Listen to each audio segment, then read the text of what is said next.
আসসালামু আলাইকুম। আজকে আবার আমরা একটি অঙ্ক নিয়ে উপস্থিত হলাম। খুব সহজ করে কিভাবে বোঝানো যায় সে চেষ্টা করতেছি।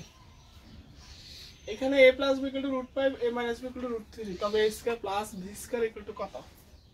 এটা চেষ্টা। আপনারা কি একটু খেয়াল করে দেখবেন, সব সময় অঙ্ক করার সময় অনেকেই আমরা সূত্রে ফলো করি। সূত্র ফলো করতে গেলে তো হবে না, আমাদেরকে মান ফলো করতে হবে। এই যে মান, এখানে আছে a প্লাস b, এখানে আছে a মাইনাস b, তার মানে a square plus b square যদি আমরা সূত্র, স্বাভাবিক যে সূত্রটা, আমরা যদি সূত্র প্রয়োগ করতে যাই, সূত্র চিন্তা করতে যাই, তাহলে দেখেন আপনারা, তাহলে a square plus b square সূত্র হবে কি a plus b whole square plus হলে হবে মাইনাস 2ab। মানে ab এর মান তো আমাদের কাছে নাই, আমাদের কাছে তো অলরেডি তারা দুটো মান দিয়েই দিছে। যদি একটা মান দিত আর একটা মান না দিত, তাহলে আমরা চিন্তা করতাম যে, স্বাভাবিক চিন্তাটা করতাম যে ab নিয়ে হয়তো কিছু একটা হবে, এই ধরনের কিছু একটা হবে। কিন্তু এখন যেটা আমাদের কাছে দুইটা অলরেডি মান দিয়ে দিয়েছে, তার মানে 3 নম্বর মানটা আমাদের কাছে চাচ্ছে। তার মানে আমরা এই ধরনের চিন্তা করা যাবে, আমরা মান নিয়ে চিন্তা করতে হবে। তো মান নিয়ে কি ধরনের চিন্তা করা যায়? একবার যোগ a plus b a minus b, এই ধরনের সূত্র কোন সূত্রে ব্যবহার করা হয় সেই সূত্রটা চিন্তা করতে হবে। এই ধরনের সূত্র ব্যবহার করা হয় এটাতে 2a square plus b square. এই 2a স্কয়ার প্লাস b স্কয়ারে আমরা কিন্তু প্লাস এবং মাইনাসের সূত্রটা পাই। কিভাবে দেখেন, 2a square plus b square সূত্র হচ্ছে a plus b whole square plus b whole square, এখানে হবে plus a minus b whole square. এখানে যাই এই সূত্রটা আপনার এই মানের সাথে সূত্রটা মিল পাবেন আপনি। a plus b whole square plus a minus b whole square, একবার প্লাস একবার মাইনাস, মাঝখানে হবে প্লাস। তাহলে আমরা এখন বুঝছি যে আমাদের মানের সাথে যে আমাদের যে সূত্রের প্রয়োগ হবে, আমরা মানগুলো আগে ভালো করে দেখবো যে এই মানগুলো কোন সূত্রের সাথে মিল আছে। যেই সূত্রের সাথে মিল আছে সেই সূত্রকে নিয়ে আমরা চিন্তা করতে হবে।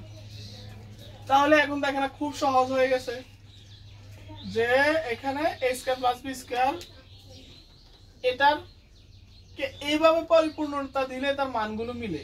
তাহলে আমরা a plus b K √5 square plus a minus b হচ্ছে √3 স্কয়ার। তাহলে √5 স্কয়ার হলে 5 প্লাস 3, রুট স্কয়ারে কাটা গেলে থাকে 5, রুট স্কয়ারে কাটা গেলে আর থাকে কি 3। তাহলে 5 প্লাস 3 হলে কত হয়? 5 আর 3 কত হয়? 8 না? 8। আচ্ছা, এখন হলো তোমার কাছে তো a square plus b square মান চাইছে, তোমার কাছে কি 2a square plus b square মান চাইছিল? 2 into a square plus b square মান চাই নাই তো, তার মানে তোমাকে 2 টা সরা দিতে হবে। 2 টা সরা দিতে হবে। কিভাবে দিবা? a square plus b square, এই 2 টাকে এখানে তো গুণ আকারে আছে। কি আকারে আছে? গুণ আকারে আছে। গুণ আকার থাকলে এই পাশে ভাগ আকার হয়ে যাবে। কি আকার হয়ে যাবে? ভাগ আকার হয়ে যাবে। তাহলে 8 দ্বারা 2 কে ভাগ দিলে, 8 কে 2 দ্বারা ভাগ দিলে, 8 কে 2 দ্বারা ভাগ দিলে 4 হয়। তার মানে a square plus b square মান 4, a square plus b square মান 4। তাহলে আমরা এখানে কি বুঝলাম?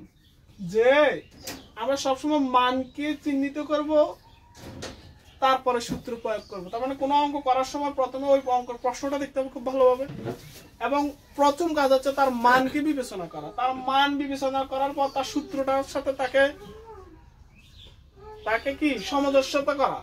এবং সামঞ্জস্যটা যখন করতে গিয়ে দেখেন যে মিলে গেছে, তাহলে তো সহজ। যখন না মিলবে তখন আপনাকে মানসিকভাবে পরিকল্পনা নিতে হবে যে এখন আমি কি করব। ঠিক ওরকমই একটা অঙ্ক হচ্ছে এটা, ওরকমই একটা অঙ্ক হচ্ছে এটা।